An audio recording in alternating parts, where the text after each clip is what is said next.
You've written a number of collections of humor pieces, Right. many of which have run in the New Yorker, and are just wonderful. How do you? Is there a toggle in your head between being the sort of more thoughtful, serious nonfiction writer, the sort of person who would write Great Plains, or write Travels to Siberia, and then somebody who would write some of the humor stuff that you've done?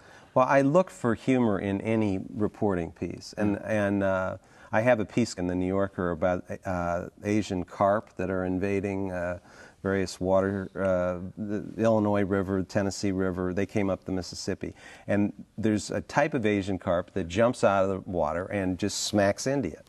And it's... That sounds funny, just the way you tell it, actually. And the thing is, it's a horrible environmental problem. It's really serious. But if you go online and you look for these videos of silver carp jumping in the Illinois, it's just, you can't believe it. These people are like, help! And these fish are coming out. And it's like what YouTube was made for. Oh, it's like, and it is really a serious problem. But so I started it, as I started doing the reporting, it was really funny. Russia is a very funny country. It's funny intentionally. Well, it's probably unintentionally funny also. And it is very good unintentionally also. And I went sort of, oddly enough, looking for what was funny here. What I've said about Russia is that it's like slapstick, only you actually die. It's like... Well, that's funny on some levels, I'd say. I mean, it's extreme humor. It's not just, we're not just kidding here. This is real humor. And the people are so good at adjusting to just horrible things that happen with humor. And I think that the funniest writers that ever wrote, I think, were American.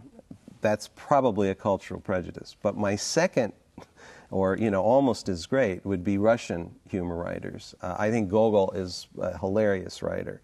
And there were very funny Russian writers in the 20th century, sort of contemporary with Thurber and Benchley and so on. I did a translation of a guy named Daniel Harms, who was a really funny absurdist writer. And there was another writer named Mikhail Zoshenko, who was also very funny.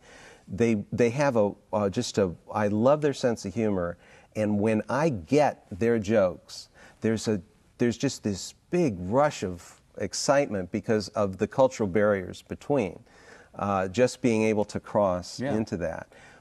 Really, in most reporting pieces, I look for something funny, and there's something nonfiction about both. I mean, there's something non-fictional about humor in that it has a factual aspect. Sure. That somebody laughed, right? Whereas you do a short story, and maybe it's great or maybe it isn't, but you don't have any real indicator that it's great. Whereas if you write a really funny piece, you have the laugh track. You read it, people laughed, it worked. It's a funny piece. Well, one of the things I'm going to go out on a limb here and make an observation about your writing over the years, which I've read for this whole time as much as I can remember in the New Yorker, is that the fact that you are a humor writer at some point, it makes even the stuff that's not straight-ahead humor writing more companionable.